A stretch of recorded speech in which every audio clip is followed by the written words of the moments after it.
Hey everybody, welcome to Meet the Wheelers. I'm Mason, I'm Sarah. and today we are going to start a new series. I don't know, we're going to call it something fun like Weekends with the Wheelers or Breakfast with the Wheelers, or probably just reading your comments. You guys have been sending us lots of comments and messages and asking us a bunch of questions and stuff, and we thought it's time to answer some of those and create as part of our vlog that's highlighting what you guys want to actually know. So Sarah has screenshot a bunch of questions and comments, and we're going to put them on the screen and read them and answer them. So first things first, I made breakfast this morning. So He did. They're cinnamon rolls. We're going to start eating these. Mason has this weird thing that he doesn't like to dirty any more dishes than needed. So why would I put this on two plates? Don't touch it, it's hot. It's not that hot. Oh, okay. I can hold it for a couple seconds before it's too hot. It's still in the pan. Yeah, and it looks delicious. Look at that. Show him. Even though we have a dishwasher, he doesn't want to put it on a plate. Why? Why do that? Here. Because we have a dishwasher. Cool. Oh, it's good. Cream cheese frosting. Hot, though. Dairy frosting. All right. Let me get to the first one I screenshot. Do we have any updates to tell them before we start? We ordered our... Ordered our meds. So it should be coming on Wednesday. Mm-hmm. I am wondering, which I messaged my clinic this morning to ask them. So usually, I have a period, we start birth control, I have another period, and then we start the thickening process. Of the line. Does any of you do that? I don't understand why we do birth control when I just had a period. Why can't we just start the thickening process? I don't understand it. So I'm waiting for a response. But if you guys have answers as to why your clinic does it or doesn't do it, go right away. please tell me. All right. So we're just gonna read a few. I'll put them on screen. I don't think this one's a question. Prego Prayers says, "Thinking of you guys, I'm so impressed with your positive attitudes. It always cheers me up." Smiley face. "I highly recommend genetic testing.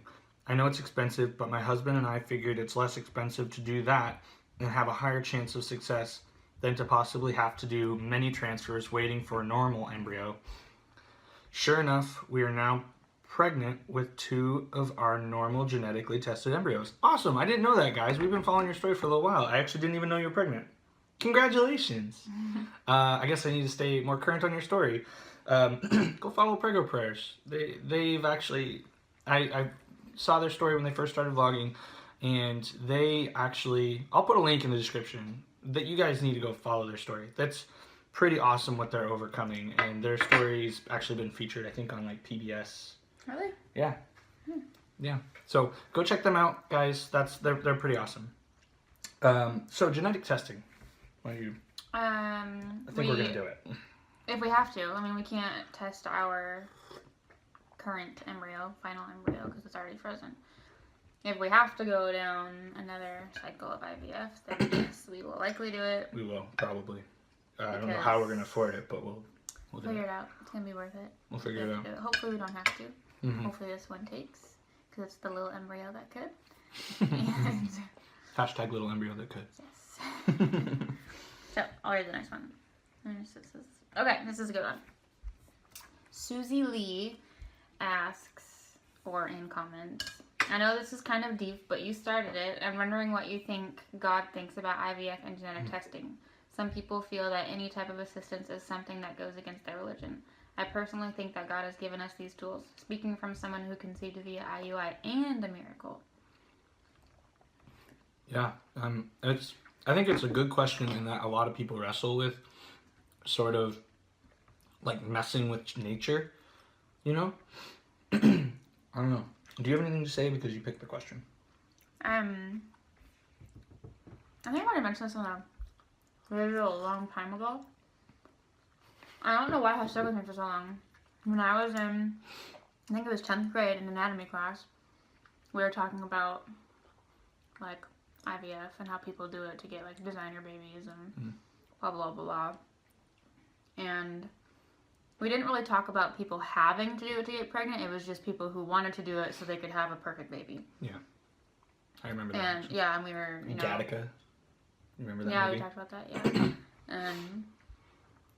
And I forgot where I was going with this. That's not what we're doing. No, I know that. That's not IVF. Well.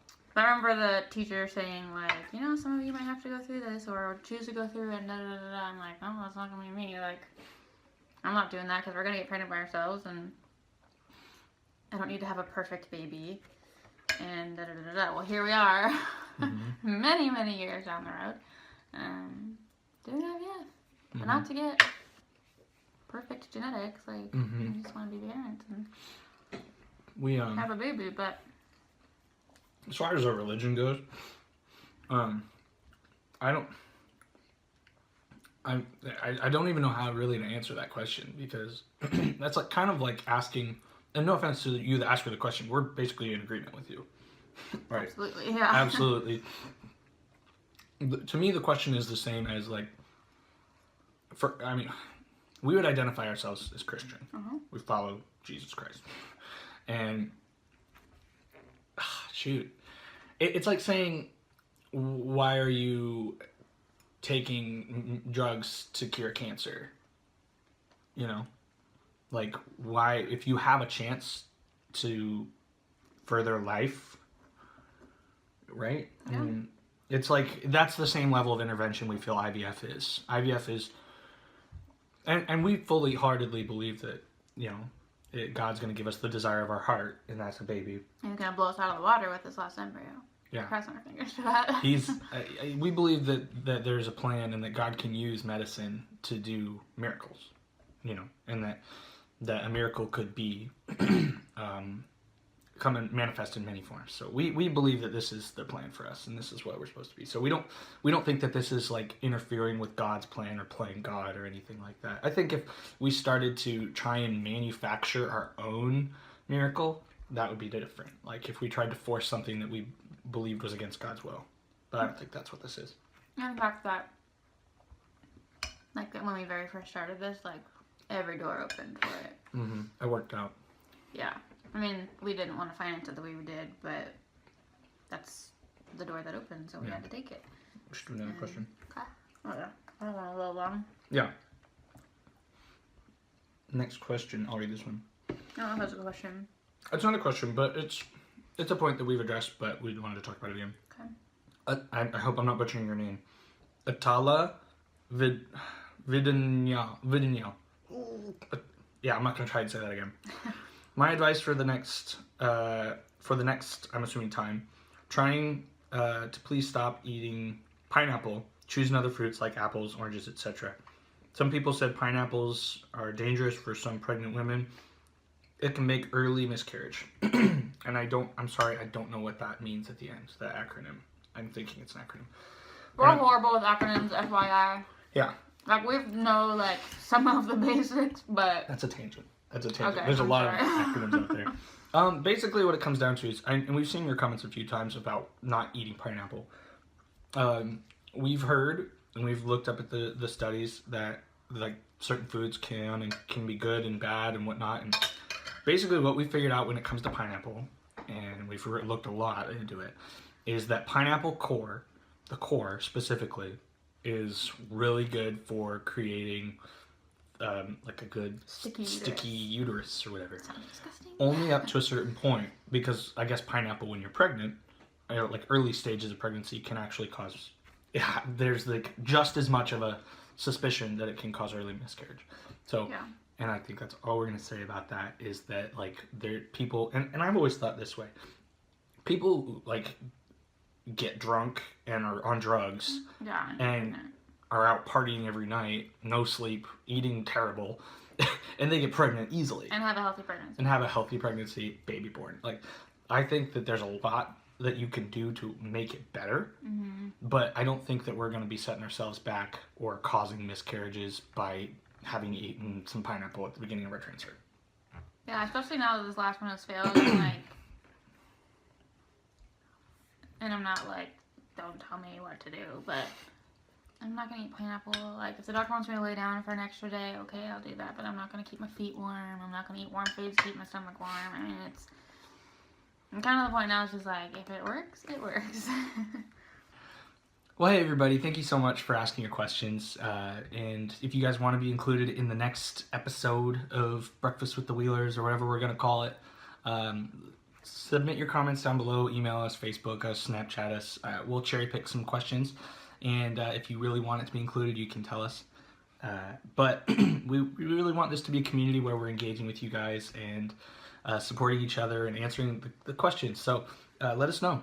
And if you guys have another idea for a video or something, we're open ears. This is our community. This isn't just about us. So, we're looking into shirts and stuff today. Yeah, we're gonna do some fun stuff with that. I think it'll be fun. I want some branded grumpy pants. Grumpy pants. It'll be fun. But hey guys, subscribe if you haven't already to join our journey. We post every day vlogs about our day, our life, and us cheating on our diets and junk food and stuff. We don't have a diet. We don't have a diet. But this is real life with the Wheelers. We're open, honest, and genuine. So come back tomorrow and the next day and hang out with us. All the social links are down in the description, and we'll see you guys in the next video. Bye!